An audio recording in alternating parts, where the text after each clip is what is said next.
Olá, bom dia. Nessa aula nós vamos tentar observar algumas coisas em relação ao testemunho.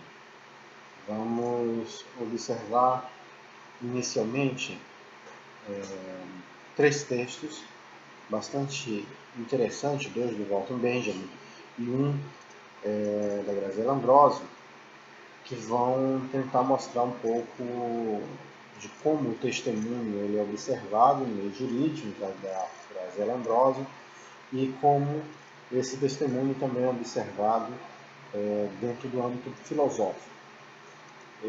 Escolhi para a aula de hoje dois textos do Benjamin bastante interessantes. O primeiro, Experiência e Pobreza, que é um ensaio assim, bastante curioso sobre a relação social familiar e como a origem de uma narração ela está diretamente ligada a uma afetividade. Então isso é muito interessante, muito importante que vocês observem. Vamos começar a falar um pouco sobre o texto Experiência e Pobreza. Vou virar um pouquinho para poder fazer a leitura de alguns fragmentos. Em Experiência e Pobreza, você tem a conversa de um pai com os filhos, e nessa relação do pai com os filhos, você tem uma necessidade de se pensar como verdadeiramente a partir de uma experiência de vida é possível e é necessário pensar o testemunho, pensar o momento de construção da narrativa. Eu vou ler um fragmento para a gente começar a conversar sobre isso. Ele diz o seguinte: em nossos livros de leitura havia a parábola de um velho que no momento da morte revela a seus filhos a existência de um tesouro enterrado em seus vinhedos. Os filhos cavam, mas não descobrem qualquer vestígio do tesouro. Com a chegada do outono, as vinhas produzem mais que qualquer outra região. Só então compreenderam que o pai lhe havia transmitido uma certa experiência, a felicidade de não estar no ouro, mas no trabalho. Isso é uma relação bastante interessante, porque na aula passada nós discutíamos, de certa maneira, essa relação com a ideia de que o trabalho enobrece. E aqui em Benjamin há uma crítica em relação a isso, né? Porque, principalmente, se nós observarmos, a experiência que levou o velho a fazer com que os filhos fossem para o vinhedo, cavassem, fizessem a adubação da terra, né, fizessem um trabalho de cuidar da terra, ele ficou bastante esquisito nessa relação. Porque é só a partir da experiência do trabalho, né, que houve o resultado positivo. Esse é um discurso bastante interessante, porque, de certa maneira, é o que ocorre dentro dos discursos totalitários. Né? Você tem lá o trabalho enobrece, você tem que realmente desenvolver uma atividade produtiva para ser reconhecido. Aqui, neste caso, nós não temos essa mesma referência.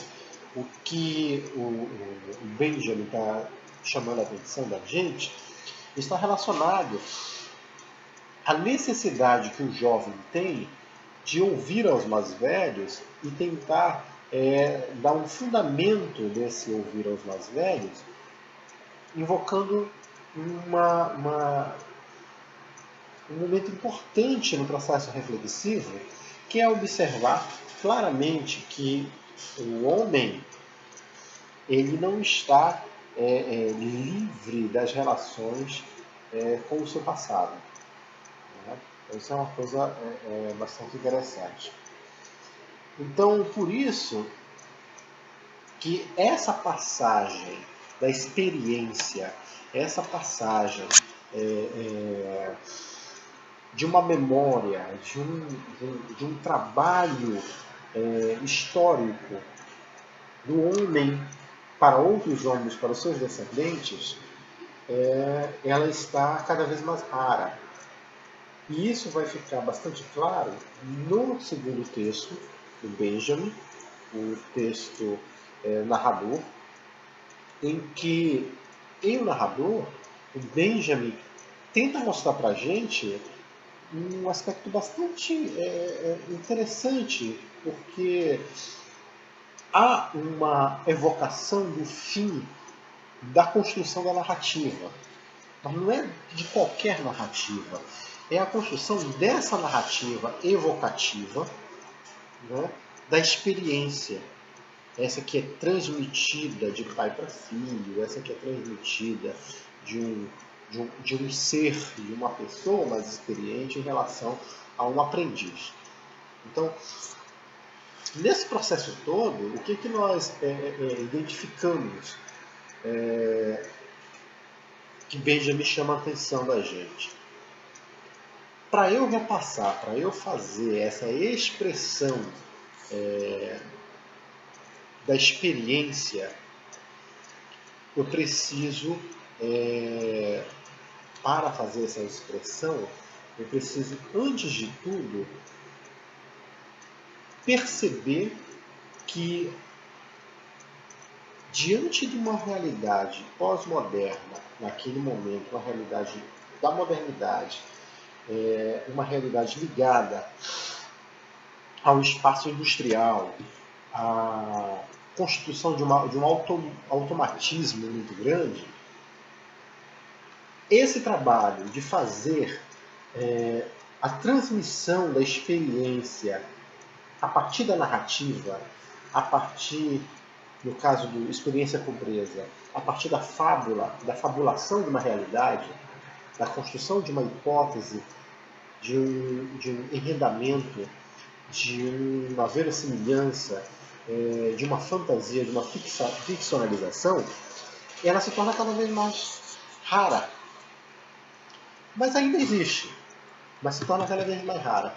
E que o Benjamin vai discutir no narrador, que essa raridade ela está diretamente ligada a esse momento de automação. Mais do que isso, essa situação, desculpem, essa situação que o momento histórico em que você tem um espaço de guerra, um espaço de autoritarismo, um espaço de não valorização da figura humana, todo esse conjunto de representações nos levam a compreender claramente que a experiência e a transmissão dessa experiência cada vez mais se torna rara. Porque não há espaço para fazer essa transmissão. É o fim das narrativas orais, da transmissão direta dessas narrativas orais. Hoje nós temos que lembrar o seguinte, que até o século XIX você tinha uma forte representação dessas narrativas orais, da vivência, do cotidiano dessas narrativas orais. E esse cotidiano das narrativas orais fazia com que houvesse um contato maior entre as pessoas mais velhas, os idosos, né? E esses idosos traziam essa experiência para as rodas de conversa, né? Faziam as rodas de conversa, tomavam pé sobre as rodas de conversa e apresentavam os mitos, as lendas. E esse processo de transmissão de um conjunto de representações da experiência vivida por esse homem, por essa mulher, por esse narrador primário, ela cada vez mais vai ficar difícil. E com o advento da Segunda Guerra Mundial, não vai ficar só mais difícil, vai ficar quase impossível, porque você tem associado a tudo isso uma situação extremamente traumática que precisa ser observada, porque não é tão simples narrar quando você tem um impedimento objetivo e direto provocado pelas guerras.